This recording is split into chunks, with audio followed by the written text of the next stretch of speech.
Hey, Tim. Hey, Greg. How's it going? Pretty good. How are you? Good. We're back in Studio B. Studio B is where it's at, man. It is. Hanging with our homies. That's right. Rocco, you good? Yeah.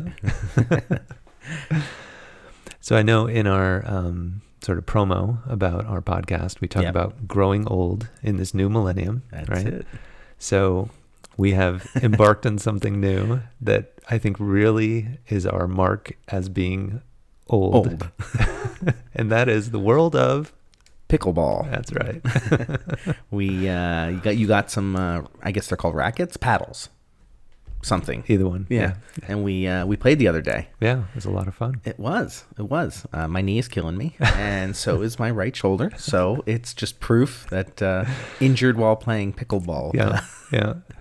And I think there's some highlights on the Ocho if you want to see right. us, playing. But yeah, I mean, I was very excited to play, which my family was very much annoyed with, and I think a little sad that I was as excited as I was to play. But yeah, it was a good time. It was. It's a lot of fun.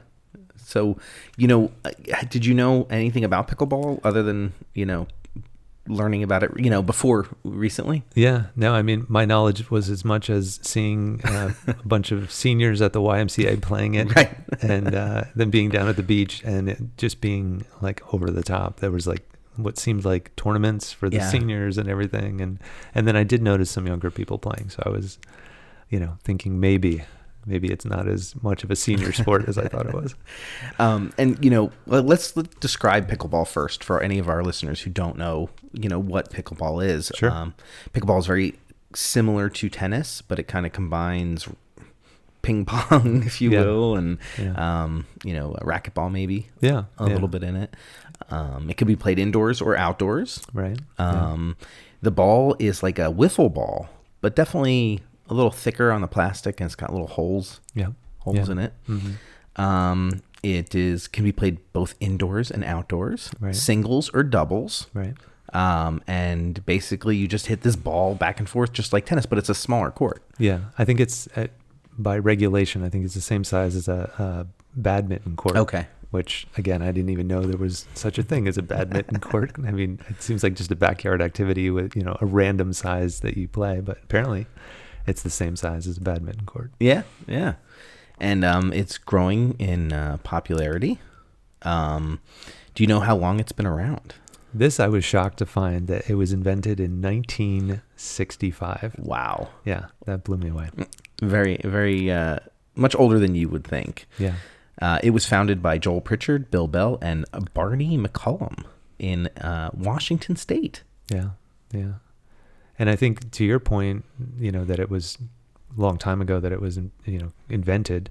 I did hear that it was in the last 3 years, kind of COVID era, kind of era, that it's picked up to 40% growth in the last couple of years. So, it's definitely, it's spread from that sort of Pacific Northwest area, across the country and I guess worldwide as well. So people are enjoying that pickleball. I saw a stat, 4.8 million people are playing pickleball. Yeah. And to what you said, all ages. It's not just the over 50 club that we'll soon be joining. Yeah. But I think, if we were to partner and, enter some of the local tournaments, I think we could tear it up against some of these. I'm ready to take on the senior circuit. Grandma better look out. Yeah, totally. The name is very odd. Yeah. Were you able to find out where the name came from? I've heard there's a couple different stories about it. One being that I think it was the wife of the main guy who sort of the three guys, one of the guys, I think it was Pritchard, I think. Yeah. I think it was his wife, that she had some comment about it having a reference to the pickle boat in, a crew team that would, the oarsman for that particular boat would be sort of the leftovers of the other boats. This term, the pickle boat, somehow was loosely tied to it. The explanation to me of that particular naming seemed very odd. But then there was another one that I guess their dog was named Pickles.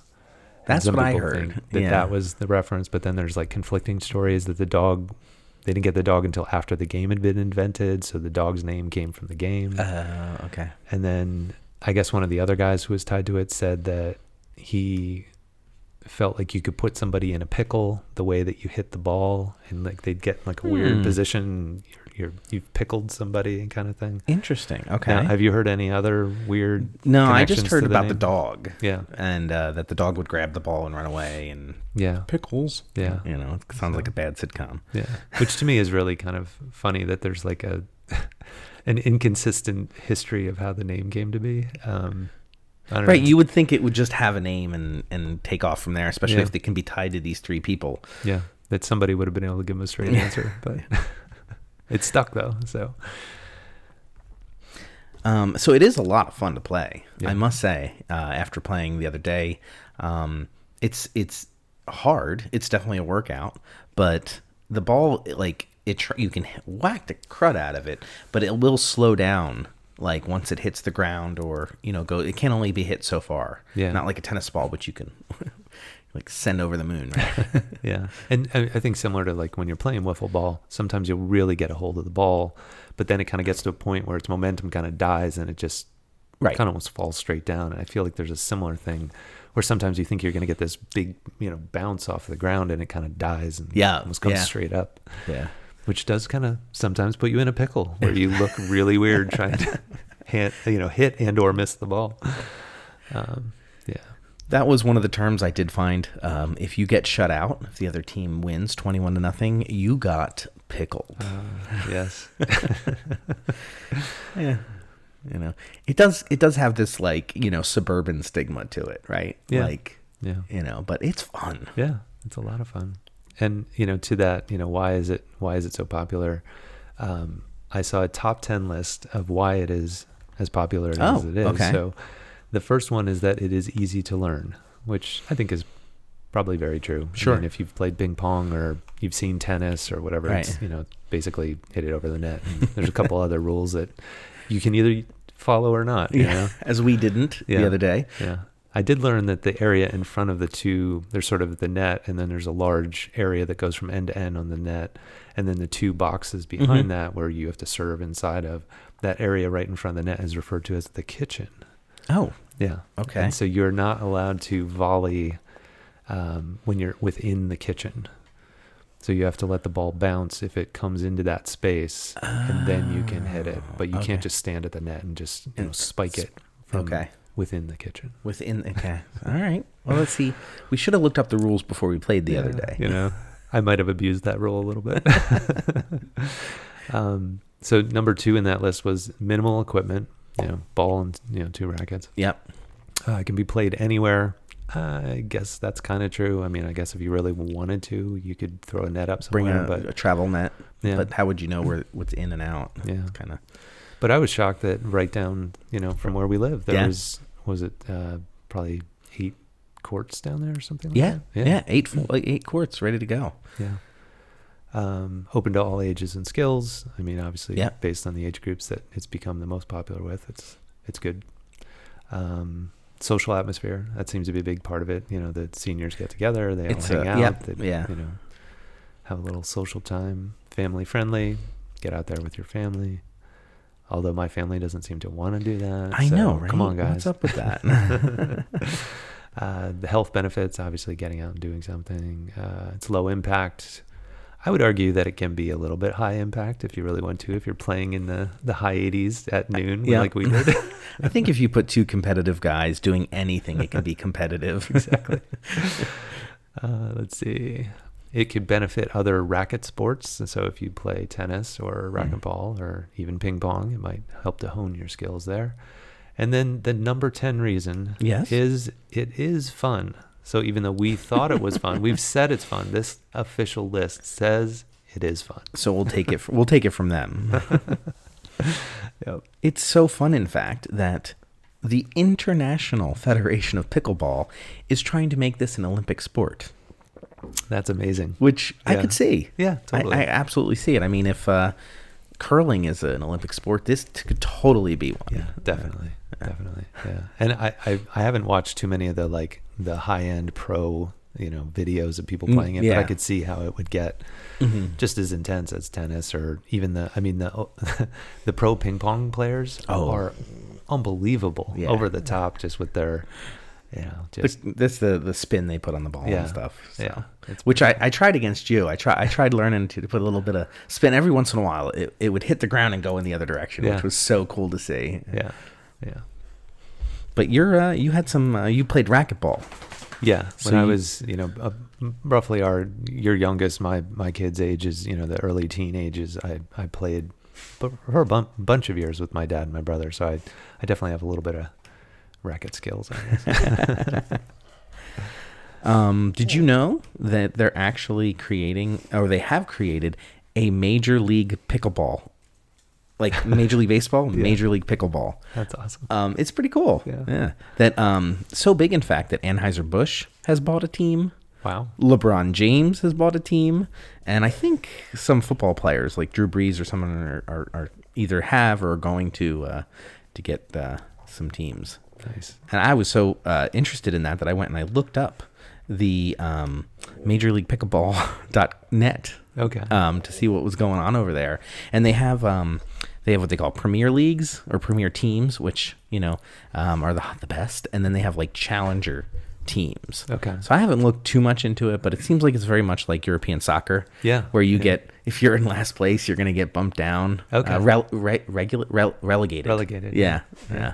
But here's some team names. I thought you might find these interesting. Okay. In first place in 2023 is the Bay Area Breakers. All right. In last place is the Frisco Pandas. Frisco Pandas not doing so well. Some other team names are the Las Vegas Night Owls. Nice. The SoCal Hard Eights. Texas Ranchers, Orlando Squeeze. So Brooklyn Aces, Atlanta Bouncers. So fun names. Yeah.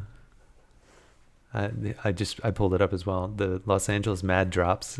That's good. Yeah. Now Columbus needs to work on it. Columbus Pickleball Club. Come on, Columbus. Let's go. I would love it if they put in rules from the Matt Stone and Trey Parker movie, Basketball. Can't trade players. Teams can't move. Let's do it right this time, people. Yeah.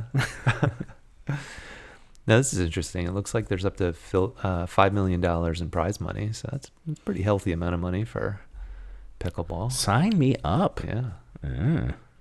It even says season 1. So this is actually the very inaugural season of MLP. We're going to have to find out if we can get some tickets. Go see it. Right? Live on the Ocho. That's right. It does seem pretty centralized to, looks like San Clemente and Daytona Beach. There's a lot of the tournaments in Mesa. Looks like okay. At least upcoming events anyway that you could go to. So we'll be the Springfield Latch-Key Dads? There we go. Well, maybe we could do better than the Frisco Pandas. I think so. I think we've got the chops. We got the chops, The over 50 club. Now, I thought this was pretty comical. I was on YouTube and I just thought, like anything in life, bloopers are always fun to watch. Absolutely. So I looked up some pickleball bloopers. Not that fun to watch. No. That's very surprising. The people making the videos thought they were really funny, but they were just missing shots or spiking it a little too hard. And I don't know. It wasn't what I was thinking it was going to be. So we'll put some links up to it. Maybe you guys out there will enjoy them. But. Find it interesting. And one of the things I had heard, with this craze of pickleball, was because of the increase in popularity, and it is, for the most part, an older person sport. I'm looking at us. Yeah. The number of injuries from pickleball related injuries is skyrocketing, and they've estimated the cost to the U.S. healthcare system for pickleball injuries. Would you like to take a guess? Well, with healthcare being insanely expensive, I'm going to say it's like I don't know, $15 million. That seems really low. It's way too low. It's got to be higher than that. Let's go 115 million. $377 million worth of medical costs in 2023. And we haven't even finished 2023 yet. That's pretty insane. Although the cost of an MRI these days, just one knee, that could be a couple grand just, for one person. Just on that alone. Yeah. The most popular injuries are extremity injuries, low back strains, muscle strains, ankle sprains, and rotary cuff injuries. Oh, wow.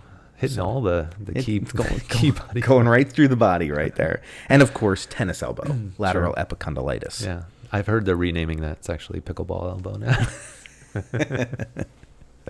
So for any of our listeners who are going to play pickleball, I thought I would give some ways to how to prevent pickleball injuries. Oh, let's do it. Right? I know. Yeah. So I'm going to take notes. I was sore. So we'll go with number one, stretch. Yes. Right? You should always stretch. I stretch before I go to bed nowadays. So it's very important, to stretch. The proper shoes. You're definitely going to want to have some type of athletic shoes, tennis shoes. I put on basketball shoes, something that's going to support, not your, white Crocs might not be the best shoes to play in. This one we didn't do, and we could have resulted in an injury. Clear the courts of debris. We just went out there and started playing, and we could have, slipped and fallen and not gotten up. Yeah. But to that, we did notice there was it looks like large pieces of carpet with ropes on them that similar to dragging a baseball field, it seemed like, but we were pondering what their purpose was, but I think that's probably... It makes the most sense. What it was, yeah. And of course, stay hydrated, Tim. Which we did. We did have water. We did our best. Yeah. I had some really, it was like hot tea. I had a thing of water that had been in the car most of the day. So it was not refreshing in that respect, but I definitely was hydrating. So. There you go. That was all I could kind of muster up here. Yeah. In the interesting sport of pickleball. Well, we hope that you, our listeners, will take our advice that it is fun and get out there on the courts and enjoy some pickleball. Maybe we'll see you out there. Yeah.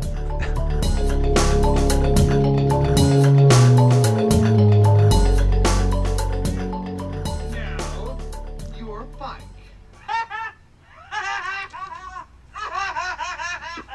What's so funny, Pee-wee?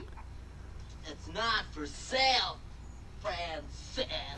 My father says everything's negotiable. Pee-wee, I wouldn't sell my bike for all the money in the world. Not for $100 billion, million, trillion dollars. Then you're crazy. I know you are, but what am I? You're a nerd. I know you are, but what am I? You're an idiot. I know you are, but what am I? I know you are, but what am I? I know you are, but what am I? I know you are, but what am I? I know you are, but what am I? I know you are, but what am I? Infinity. No, I'm not. You You are. No way. What? Knock it Knock it off. off. Cut it Cut it out. out. Oh, Shut shut up, up. Pee-wee. Why don't you make me? Why don't you make me? Because I don't make monkeys. I just trade them. Pee-wee, listen to reason. Come on. Listening to reason. Pee-wee. That's my name. Don't wear it out. Remember the first time I saw your bike? You were riding past my house and I So good. So funny. Yeah. So many lines as a kid that you would just repeat on the playground and laugh about. Yeah, totally.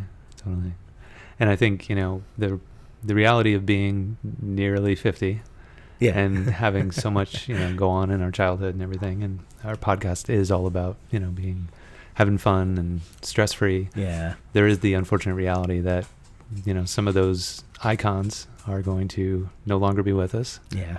And Pee Wee Herman, Paul Reubens, unfortunately, recently passed away. So we thought we'd do a little celebration of Pee Wee. Absolutely. The emphasis on the celebration. Yeah. Yeah. Definitely.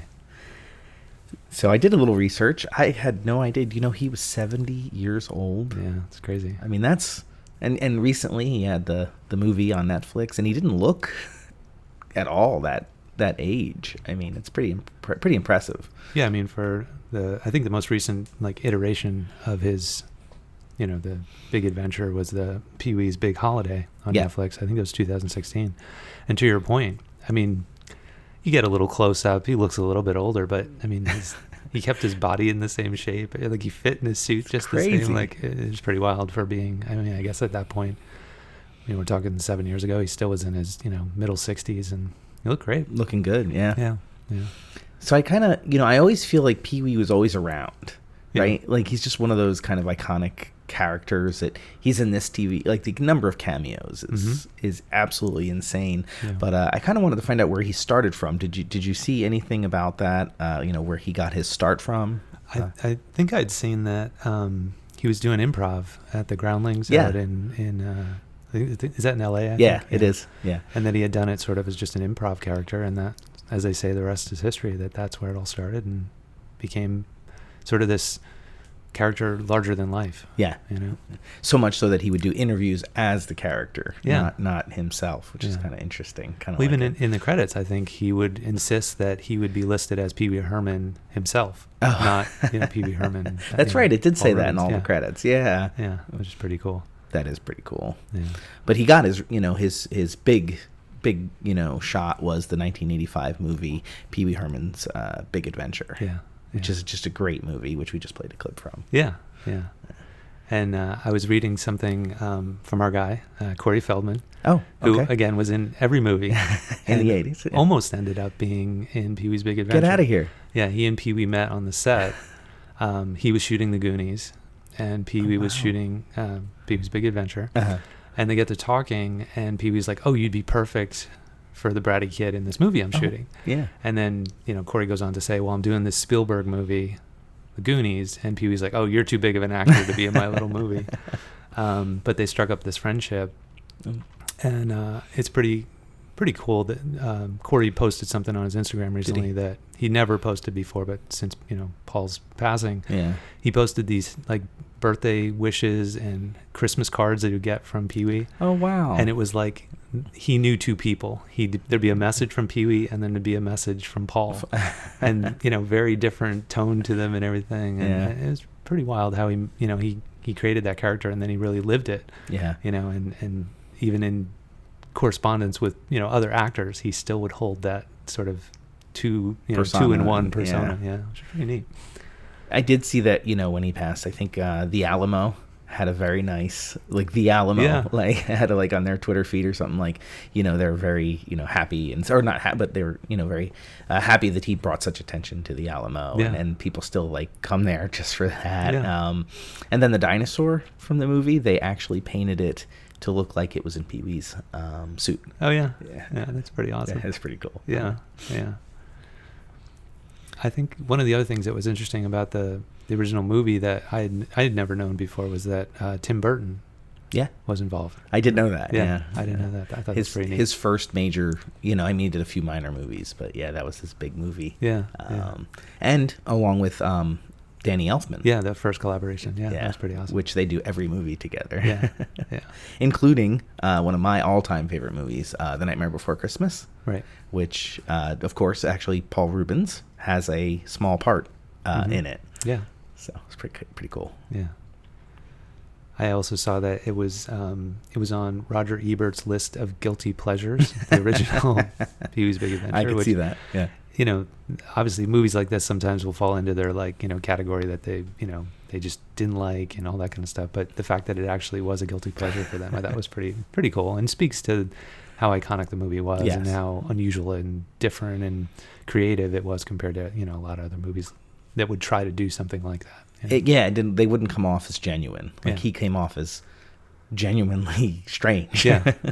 Not trying to be strange. Kind of like the Weird Al thing, where it was like okay, because in the 70s you had to be cool, right? I think in the 80s you gave birth a little bit more to people being accepting of who you are, whether you're Weird Al or Pee Wee Herman. We had mentioned this once before. I saw this as I was looking up stuff, but we were talking about bikes from movies, and his bike had sold, the original Pee Wee Herman, $36,000 for that bike from the movie. So I was interested to find, though, that there were 10 of those bikes made for the movie. Okay. And that there are, I guess the one that was sold on eBay maybe was like the primary one that, he would do all the promos with and stuff. I don't know if that's true, but I'm just assuming. You would think, But, there are another 9 of them out there that have been on display in various places. I think there was a museum in Pittsburgh that had one of them for a while on display, and obviously now I'm sure they're going to kind of pop up here, there, and everywhere. But it's pretty neat. That is pretty cool. Yeah. I also thought it was interesting that the original movie, the bike wasn't part of the original script. Oh, really? And that Warner Brothers had given him a Schwinn to kind of ride around, the lot while they were, working on ideas and stuff like that. And that kind of caused him to rethink the movie plot. And so it ends up being sort of a retelling of a movie called The Bicycle Thieves that was... Oh, really? I think it was an Italian movie that won an Oscar, or an honorary Oscar. And so some of the storyline, I guess, pays homage to that movie, which I've never seen. But I had no idea. Yeah. One of the things about the movie that I don't know about you, but I really liked, was the infamous Large Marge scene. Of course. Yeah. And that, you're watching this little strange movie, and then out of nowhere, this scene happens. Yeah. And it really scared me. Sure. I was just like, oh my God, and then whenever I would watch it, like on reruns or whatever, I would like kind of leave the room. And it took me a long time to like build up the courage to kind of like sit through that particular scene. Sure. And actually, I brought it up. I don't know if you are interested in watching that, listening, and sure, and seeing if it scares you or not. Sure. Did it scare you when you were watching that? Oh yeah, it definitely left an impression. I mean, it was so jarring. Yeah, because it was so shocking. Yeah. This is, of course, listed as one of the most traumatizing movie events for any Generation Xer. Thanks for stopping.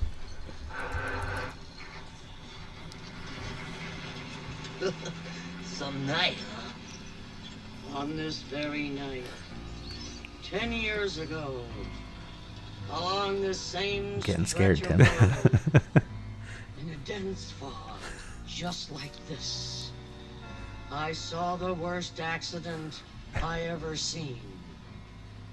There was this sound, like a garbage truck dropped off the Empire State Building.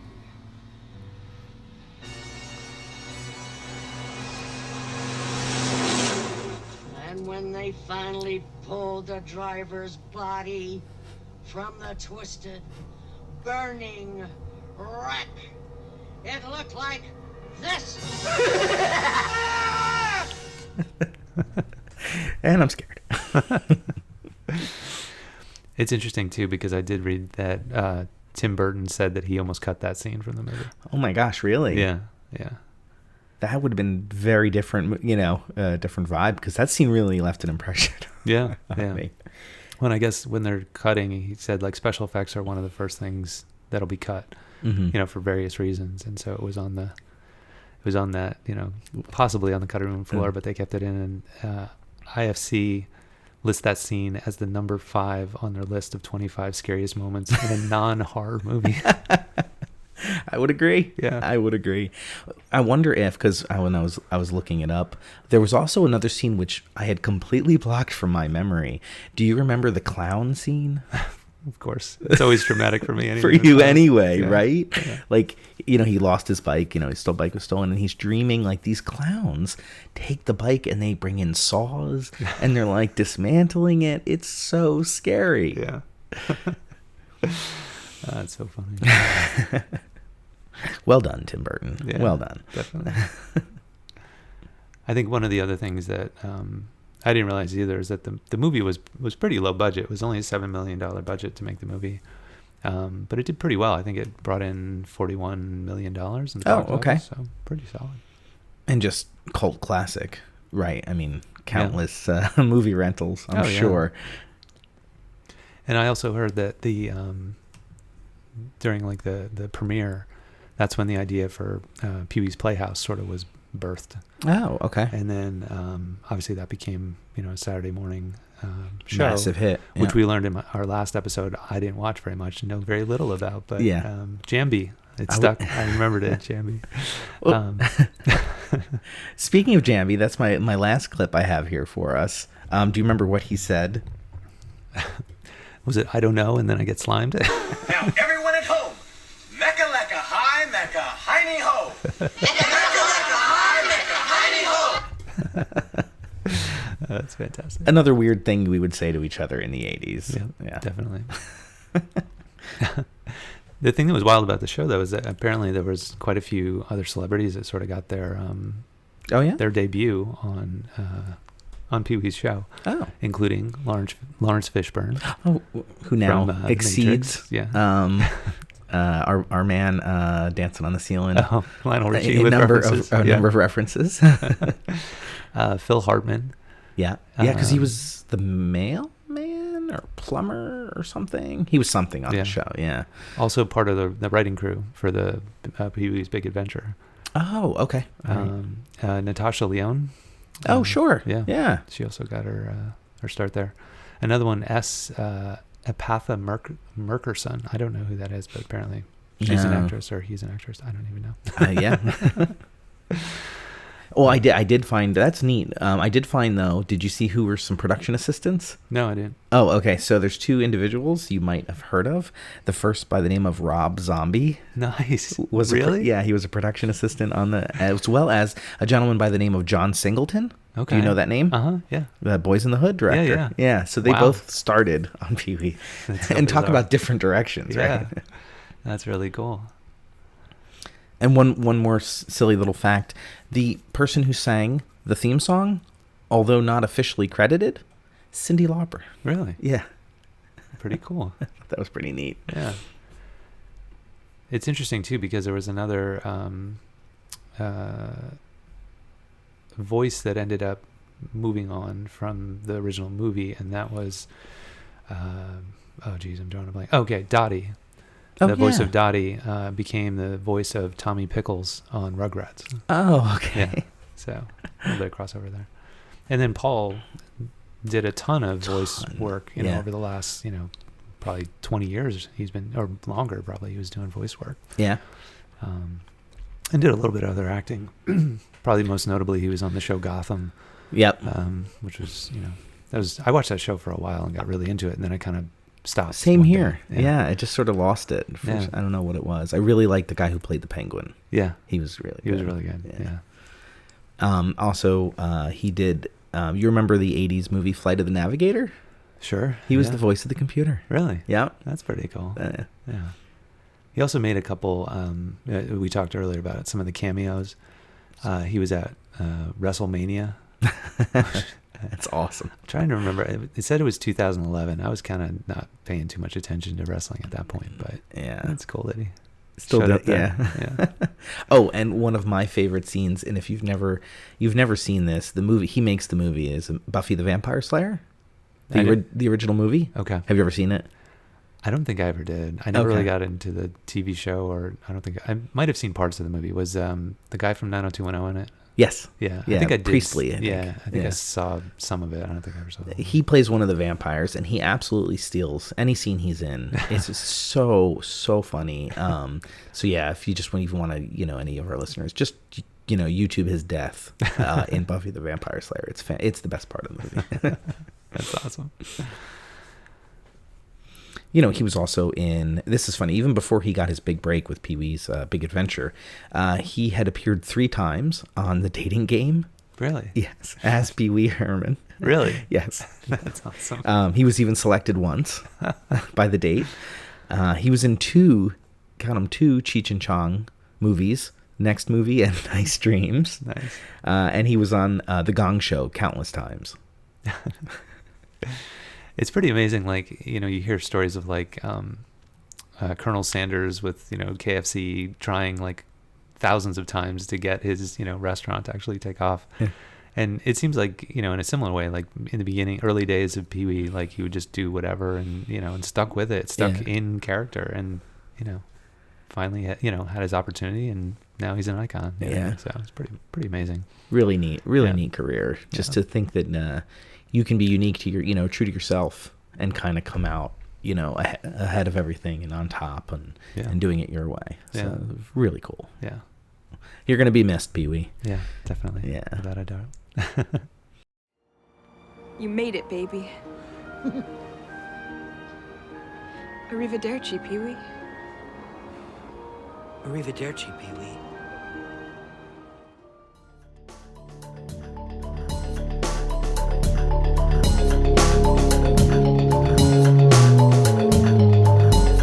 Hey, Tim.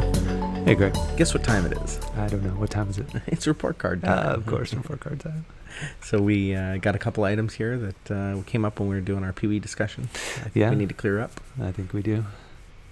The first one was you talked about Phil Hartman. Right. Kind of had a relationship with Paul Reubens, and he did play Captain Carl on Pee-wee's Playhouse, a gritty, unshaven sea captain with a gruff voice, but somewhat shy demeanor.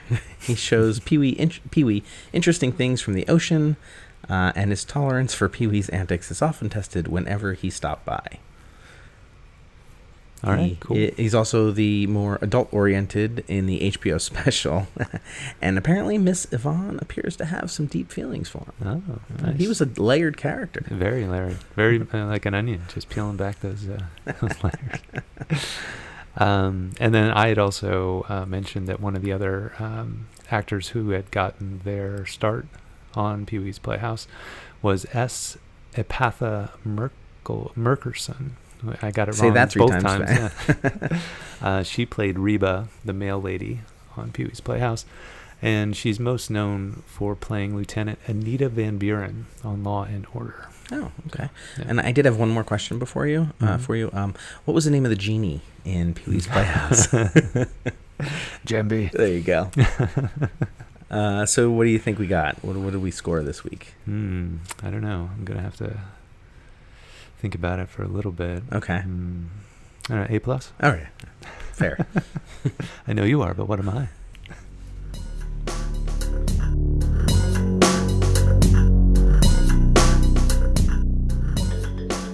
Can't get enough Latch-Key Dad content? Well, check out latchkeydads.com. That's right, Greg. On our website, we've got a plethora of photos from each episode, as well as other interesting links to content that we talk about on the show. Yeah, Tim, I really enjoy all the pictures that you put up there as they really bring the episode home. Yeah, I guess I'm not afraid to show those embarrassing photos of my childhood. So, yeah, we encourage you to check out the website, latchkeydads.com, for all that content. Excellent. And if you have a moment, check out our shop page where we've got really cool keychains for sale. If you don't know what to get your dad for Christmas, the holidays, Father's Day, birthday, check it out. It's a cool gift.